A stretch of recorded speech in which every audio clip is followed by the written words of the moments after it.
নমস্কাৰ, আজি মই অসম জিঅ'গ্ৰাফী এটা ভিডিঅ' দিছোঁ আৰু এই ভিডিঅ'টোত অসম জিঅ'গ্ৰাফীৰ যিসমূহ ইম্পৰ্টেণ্ট কুৱেশ্যন যিসমূহ আগত এক্সামত আহিছে আৰু আহিবলগীয়া এক্সামসমূহৰ বাবে বহুত বেছি ইম্পৰ্টেণ্ট কুৱেশ্যন এইবোৰ। গতিকে এই কুৱেশ্যনবোৰ মই আজি আলোচনা কৰিছোঁ, গতিকে ভিডিঅ'টো শেষলৈকে চাব। প্ৰথম কুৱেশ্যনটো হৈছে অসমত তেল শোধনাগাৰ ক'ত ক'ত আছে? ডিগবৈ, নুনমাটি, বঙাইগাঁও, নুমলীগড়। মই এইটো কুৱেশ্যনতে মই কেইবাটাও কুৱেশ্যন এড কৰি দিছোঁ, কাৰণ শোধনাগাৰৰ ওপৰত যিকেইটা কুৱেশ্যন আহিব গোটেইকেইটা ইয়াত উল্লেখ কৰা আছে। তাৰমানে অসমত কিমানটা শোধনাগাৰ আছে এইটো কুৱেশ্যন হ'ব পাৰে। তেতিয়া হ'ব 4টা: ডিগবৈ, নুনমাটি, বঙাইগাঁও, নুমলীগড়। আৰু আটাইতকৈ প্ৰথম কোনটো শোধনাগাৰ স্থাপন কৰা হৈছিল সেইটো হ'ব ডিগবৈ শোধনাগাৰ। তাৰপিছতে সুধিব পাৰে অসম চুক্তি অনুসৰি অসমত কোনটো শোধনাগাৰ স্থাপন কৰা হৈছে, সেইটো হ'ব নুনমাটি।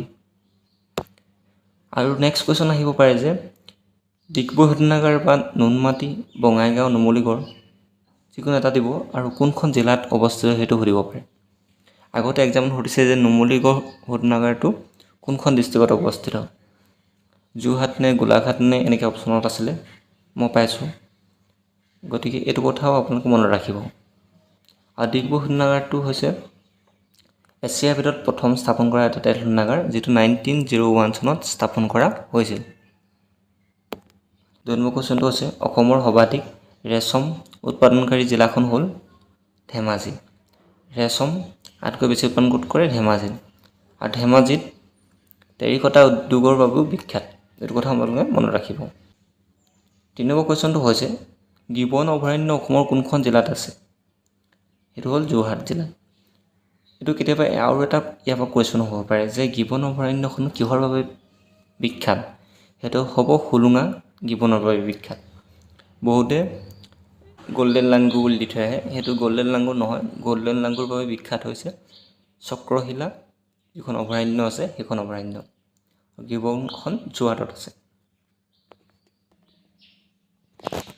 4 নম্বৰ কুৱেশ্যনটো হৈছে ব্ৰহ্মপুত্ৰৰ ওপৰত নৰনাৰায়ণ সেতুৱে কোন দুখন জিলাক সংযোগ কৰিছিল? নৰনাৰায়ণ সেতুৱে বঙাইগাঁও আৰু গোৱালপাৰা এই দুইখন জিলাকে সংযোগ কৰিছে। তেনেদৰে আৰু আছে যে বগীবিল দলংখনে কোন দুখন ঠাইক সংযোগ কৰিছে, ধলা শদিয়া দলংখনে কোন দুখন ঠাইক সংযোগ কৰিছে, এইবোৰ আহিব পাৰে। গতিকে আগতেও আহিছে এইবোৰ এক্সামত, আপোনালোকে হয়তো যোনবোৰে আগতে অসম পুলিচৰে হওক বা বাকী কম্পিটিটিভ এক্সামবোৰ দিছে তেওঁলোকে গম পাব ভালদৰে। গতিকে এইটো কুৱেশ্যন প্ৰায় অহা দেখা পোৱা যায়, গতিকে এইখিনিও চাব আপোনালোকে। নেক্সট 5 নম্বৰ কুৱেশ্যনটো হৈছে গুৱাহাটী চাহ নিলম কেন্দ্ৰটো কিমান চনত স্থাপন কৰা হৈছিল?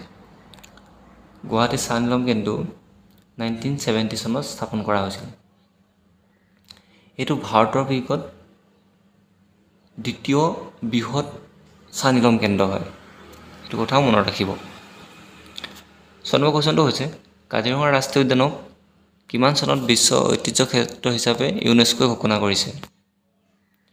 সেইটো হ'ব 1985 চনত। 1985 চনত ইউনেস্কোৱে বিশ্ব ঐতিহ্য ক্ষেত্ৰ হিচাপে ঘোষণা কৰিছে। আৰু কাজিৰঙা ৰাষ্ট্ৰীয় উদ্যানক কিমান চনত বাঘ প্ৰকল্পৰ আণ্ডাৰত অনা হয় বা বাঘ প্ৰকল্প স্থাপন কৰা হয়? সেইটো হ'ব 2007 চনত। 2007 চনত বাঘ প্ৰকল্প আৰম্ভণি কৰা হয়।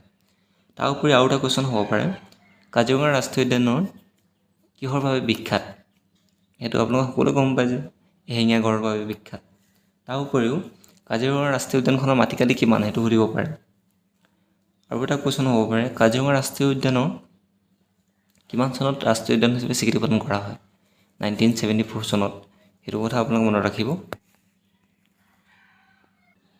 নেক্সট কুৱেশ্যনটো হৈছে কোনবিধ গছক অসমৰ জাতীয় গছ হিচাপে জনা যায়? সেইটো হৈছে হোলোং। হোলোং গছক অসমৰ জাতীয় গছ হিচাপে জনা যায়। হোলোং অকল অসমৰে নহয়, ই অৰুণাচল প্ৰদেশৰ এটা ষ্টেট ট্ৰি হয়। কাৰ্বি আংলং জলবিদ্যুৎ প্ৰকল্পটো কোনখন জিলাত অৱস্থিত? সেইটো হ'ব কাৰ্বি আংলং জিলাত। কাৰ্বি আংলং জিলাত কাৰ্বি আংলং জলবিদ্যুৎ প্ৰকল্পটো অৱস্থিত।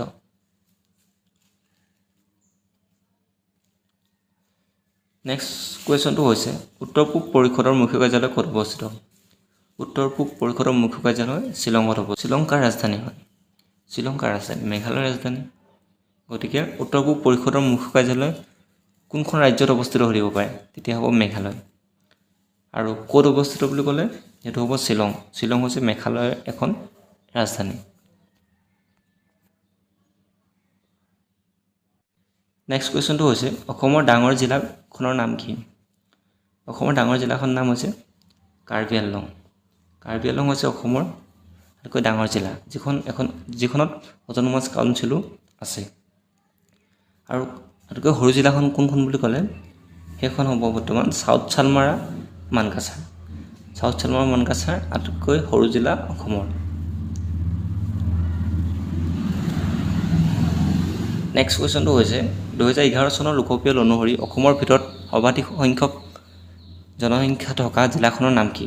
2011 চনৰ লোকপিয়ল অনুসৰি অসমৰ সৰ্বাধিক জনসংখ্যা থকা জিলাখন হৈছে নগাঁও জিলা। নগাঁও জিলাত আটাইতকৈ বেছি জনসংখ্যা আছে। বৰ্তমান হয়তো কোনখন জিলা আছে সেইটো কথা গম পোৱা নাযাব, কিন্তু 2011 চনৰ মতে নগাঁও আছিল।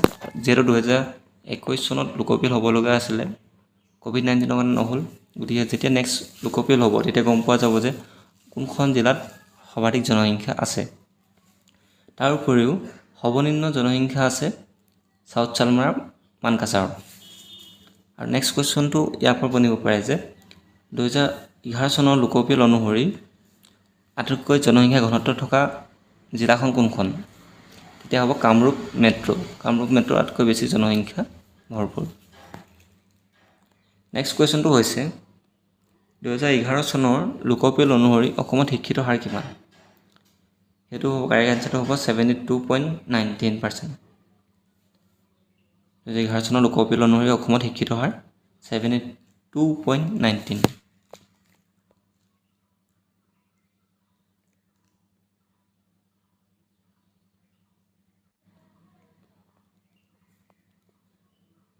তেৰ নম্বৰ কুৱেশ্যনটো হৈছে অসমে ভাৰতৰ মুঠ মাটিকালি কিমান শতাংশ আগুৰি আছে?